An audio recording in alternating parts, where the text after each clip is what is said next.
Well, this is your boy R to the A to the S. Yes, Roz here with C with Caution. Blaze out. Alright. Today we're going to do a review of the new Dee-1, the new Dee-1, new mixtape, Free Lunch and Sallie Mae. Alright. And Sallie Mae ain't free. Some of you college graduates know that. Alright. But we're going to talk about stuff I liked, stuff I didn't like, etc., etc., etc. What I've always liked about Dee-1 and what I like the most about this album, of course, is he's an inspirational type of rapper. He pushes people to persevere, to go for your goals, go for your dreams. And he demonstrates that through his raps of ways that he has done this.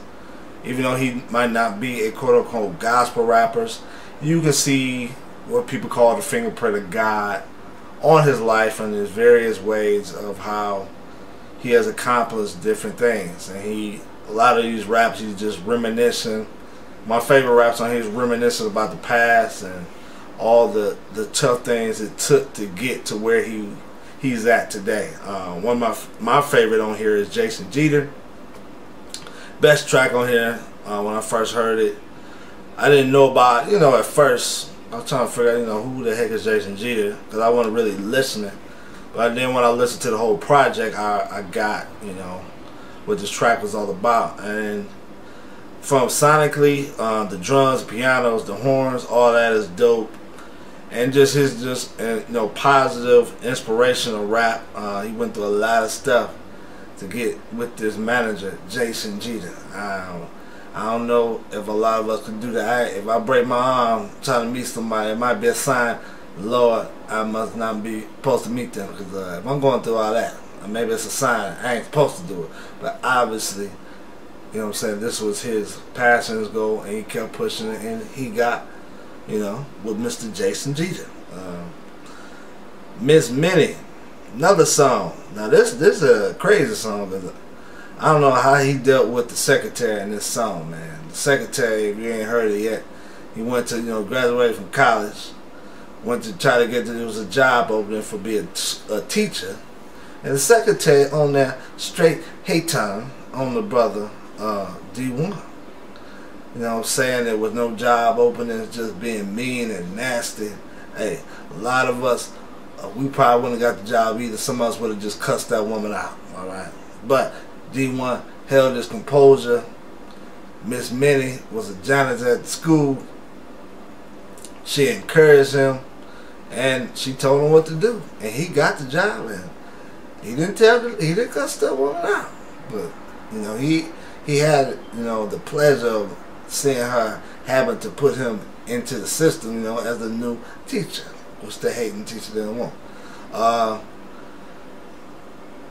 Let's see, That's Just How I Feel. Another track I don't love, but I like it. It's just a real fun vibe. I'm assuming he's freestyling the way he's rapping on here.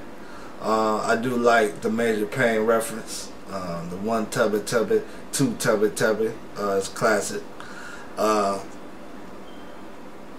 Classic comedy movie. Murder and Mardi Gras.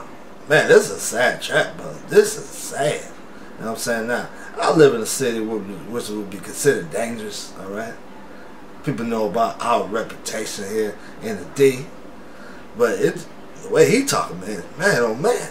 Like he paranoid every day, dying. You know what I'm saying? I don't go through all that now. You know what I'm saying? I know it's all possibility, but gee whiz. I ain't. That's a depressing track, brother. You think about dying every day? Somebody might shoot you up. Man, oh man. Might be time to move to the suburbs, my brother. If you think of all like that, might be time to move to the suburbs. You can't have no peace of mind thinking somebody might kill you every day. Alright? I live in a city where I could be killed every day, but I ain't gonna be thinking about it. My goodness, brother. Now, those are things I like, his inspirational testimony. Stuff I didn't like, and I have problems with this. Was his last mixtape is some of his hooks just are not very catchy, not very good, and that worries me on when he gets his debut EP. Will he have some catchy hooks? like, you know, he goes into that Lil Wayne mode. You know, like the song The Drake Concert has that Lil Wayne feel. Like, he can spit, you know what I'm saying? He goes into that Lil Wayne stuff, but a lot of times his hooks are just not catchy. They just don't capture you. Even with Miss Minnie, that wasn't really a catchy hook. I like the song. The Drake Concert, the screaming on there, I ain't like that either. That was just annoying. And just some of his skits, like, I think I said this in my last review, but with some of his skits, like, if you was friends with him, you would probably get his sense of humor. But on some of like his skits and stuff like that, with the Screaming the Drake Concert and some of his skits, it's just not funny to me. And I think it's more not that he's not funny, it's just that I don't know him personally. If I knew him personally, it would probably be funny. But just hearing it, some stuff just doesn't make me laugh. His beats, I like some of his beats. Some of his beats, you know, they are hit or miss. You know, I like the vibe, like I said, of Jason Jeter, stuff like that. Murder and Mardi Gras, that was straight beat. That's just how I feel. That was just a typical type of Southern beat with the synth, man. It wasn't anything catchy about it. That could have been better as well. But overall, man, I like the inspirational stories, man, to make you, you know what I'm saying, make you want to strive harder for, you know, the things that, you know, visions and things that you want in life, and just to push for those things. I do like that, you know, that inspirational vibe. He still needs to work on his hooks and his beat selection. I mean, when he's coming out with a debut album, he's going to do, you know, it's going to get him some money. So you got to make sure all of that is tight, hopefully, before he releases it.